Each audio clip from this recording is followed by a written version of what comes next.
লিপিসত্র সাহিত্যপত্রের এবারের কবিতা থাকছে কবি পার্থ রায়ের কবিতা ১৪ বছর আগে।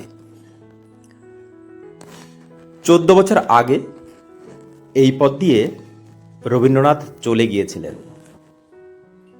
কে যেন বলেছিল এবছর খুব বৃষ্টি হবে, ময়ূরাক্ষীর জল ঢুকে যাবে, ঘর আর বারান্দার মধ্যে প্রভেদ থাকবে না। কেকাদের খানাখন্দ ভরা মুখে জল জমা হলো, গঙ্গোত্রীর জল, হরিদ্বারের জল, গঙ্গাসাগরের জল। সঙ্গে বেজে চলল করুণাধারায় এসো। এইসব গান ব্রিজের উপর দোল খেতে খেতে একদিন গাছ হয়ে গেল। ১৪ বছর আগে আইবুড়ো কেকাদি রবীন্দ্রনাথের সঙ্গে পালিয়ে গিয়েছিল। ১৪ বছর আগে রবীন্দ্রনাথ বুঝতে পেরেছিলেন মানুষ কেন বেঁচে থাকতে চায়।